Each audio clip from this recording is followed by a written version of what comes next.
आश्रमों में देखा है कि वहां के अंतेवासियों के लिए कुछ न कुछ अनिवार्य साधना निश्चित है जिसका अभ्यास उन्हें नियमित करना पड़ता है। परंतु आश्चर्य है कि यहाँ ऐसा कोई साधन अनुशासन नहीं दिखता। कृपया इस विशिष्टता पर कुछ प्रकाश डालने की अनुकंपा करें। मैं यहाँ मौजूद हूँ, मैं तुम्हारा अनुशासन हूँ। जब मैं न रहूं तब तुम्हें नियम, व्यवस्था, अनुशासन की जरूरत पड़ेगी। शास्त्र हो तो शासन की कोई जरूरत नहीं। जब शास्त्र न हो तो शासन परिपूरक है। मुर्दा आश्रमों में तुमने जरूर ये देखा होगा। ये एक जिंदा आश्रम, अभी ये जिंदा है, मरेगा कभी, और तब तुम निश्चित मानो नियम भी होंगे, अनुशासन भी होगा। मेरे जाते ही नियम होंगे, अनुशासन होंगे, क्योंकि तुम बिना नियम अनुशासन के रह नहीं सकते। तुम ऐसे गुलाम हो।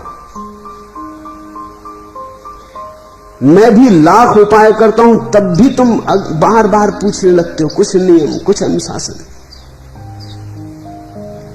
मेरी सारी चेष्टा तुम्हें समझाने की यह है कि तुम्हारे हाथ में कुछ भी नहीं है। क्या अनुशासन, क्या नियम? तुम 5 बजे सुबह उठाओगे तो ज्ञान को उपलब्ध हो जाओगे। किस मूर्ता में पड़े हो? 5 बजे उठो कि 4 बजे उठो कि 3 बजे उठो, तुम मूढ़ के मूढ़ ही रहोगे। मूढ़ 5 बजे उठे कि 3 बजे, कोई फर्क नहीं पड़ता। घड़ी से तुम्हारे आत्मज्ञान का कोई संबंध नहीं। मगर मूढ़ों को रस मिलता है, उनको कम से कम कुछ सहारा मिल जाता। मैं उनको कोई सहारा नहीं देता।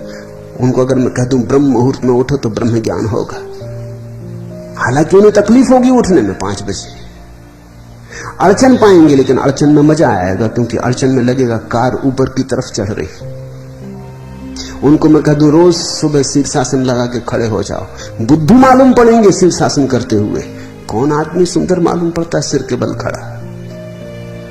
लेकिन तकलीफ भी होगी, गर्दन भी दुखेगी, लेकिन फिर भी उनको रस आएगा। वो कहेंगे चलो कुछ कर तो रहे, मोक्ष की तरफ बढ़ तो रहे। मैं तुमसे कह रहा हूं तुम मुक्त हो। हाँ, तुम्हें अगर आनंद आता हो 5 बजे उठने में, बराबर उठो, लेकिन 5 बजे उठने से मोक्ष मिलेगा इस भ्रांति में मत पड़ना। तुम्हें अगर सिर के बल खड़े होने से रस मिलता हो, बराबर खड़े हो जाओ, मैं तुम्हें रोकता नहीं। लेकिन मैं तुमसे ये नहीं कह सकता हूं कि सिर के बल तुम खड़े हो गए तो संबोधि की घटना घट जाएगी। तुम सस्ती तरकीबें चाहते हो, मैं तुम्हें कोई तरकीब नहीं देता। मेरे रहते इस आश्रम में कोई नियम अनुशासन होने वाला नहीं। मेरे रहते ये आश्रम अराजक रहेगा, क्योंकि अराजकता जीवन का लक्षण है। मैं तुम्हें परिपूर्ण स्वतंत्रता देता हूं कि तुम जो भी होना चाहो और जैसे भी होना चाहो, जागरूकता पूर्वक वही होने में रस लो। पूछा है स्वामी योग चिन्मय ने, बार बार चिन्मय घूम फिर के यही पूछते। जिन मुर्दा आश्रमों में उनको जाने का दुर्भाग्य से अवसर मिला, उनसे पीछा नहीं छूटता, क्योंकि कहीं कोई 1 दफा भोजन करते, कहीं कोई 3 बजे रात उठते, कहीं कोई सिर के बल खड़े होते, नौली धोती करते, कहीं कोई योगासन साधते, कहीं क्रिया योग, कहीं कुछ, और सब एक जबरदस्त अनुशासन की तरह कि न किया तो पाप, अपराध, किया तो पुण्य। ये मूढ़ता के लक्षण है। मैं तुम्हें स्वतंत्रता देता हूं।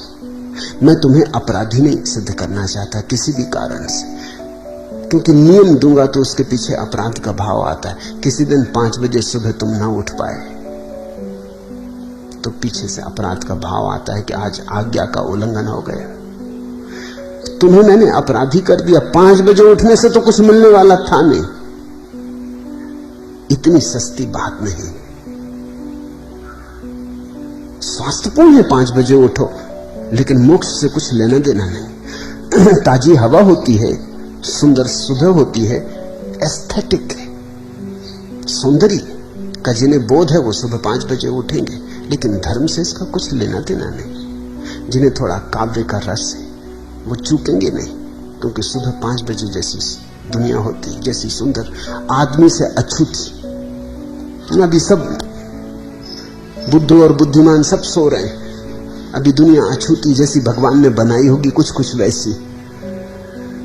तो 5 बजे जिनको थोड़ा भी जीवन में रस है वो जरूर उठेंगे। मेरी बात को तुम समझ लेना, मैं ये नहीं कह रहा हूं कि तुम 5 बजे मत उठो, मैं तो कह रहा हूं जिनमें थोड़ी भी समझ है वो जरूर उठेंगे। लेकिन ये अनुशासन नहीं है। उठे तो तुम्हारी मौज, उठे तो तुमने लाभ लिया, फल मिल गया।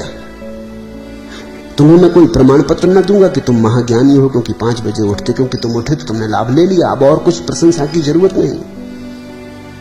अगर न उठे तो तुम चूक गए।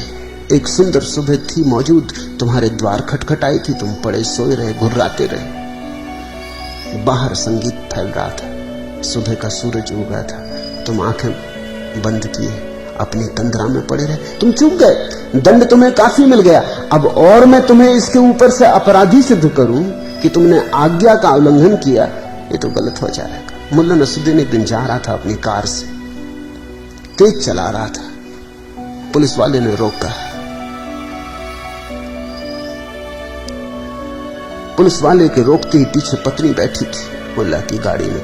वो एकदम मुल्ला पर नाराज होने लगी कि 1000 दफे कहा कि तुम आंख के अंधे हो, तुम्हें दिखाई नहीं पड़ता, इतनी तेजी से कार मत चलाओ, तुम्हें मीटर नहीं दिखाई पड़ता। और तुम्हें मैं पूरे वक्त चिल्लाती रहती हूं कि बाएं घूमो दाएं घूमो, फिर भी तुम चले जा रहे हो। न तुम्हें लाइट दिखाई पड़ते कि अभी गाड़ी जाने की है कि नहीं है, तुम होश में हो। वो पुलिस वाला ये सब सुनता रहा। आखिर उसने मुल्ला से कहा, आप जाइए, आपको सजा पहले ही काफी मिल चुकी, अब और क्या सजा है इससे, ये पत्नी काफी। जो आदमी सुबह नहीं उठा उसे सजा काफी मिल चुकी, अब और क्या उस बेचारे को, गरीब को और दंड दे रहे कि पापी, कि अपराधी, कि आज्ञा का उल्लंघन हो गया। नहीं, मैं तुम्हें कोई अनुशासन नहीं देता, मैं तो तुम्हें सिर्फ केवल एक बोध मात्र देता हूं कि तुम जो भी करो जाग के करो। अब रह गई बात, पूछा है अनिवार्य साधना, कुछ अनिवार्य नहीं है यहां, क्योंकि जो भी अनिवार्य हो वो बंधन बन जाता है, जो करना ही पड़े वो बंधन बन जाता है। इसी तरह तो हमने बहुत सुंदर चीजें खराब कर दी। जो करना ही पड़े उसका रसिक हो जाता है। तुम गए, मां है तो उसके पैर छूना ही चाहिए, वो अनिवार्य है, तो मां के पैर छूते हो, मजा खो गया, अनिवार्य हो गया। उससे मौत चली गई, उसमें से मुक्ति चली गई। अब तुम छूते हो क्योंकि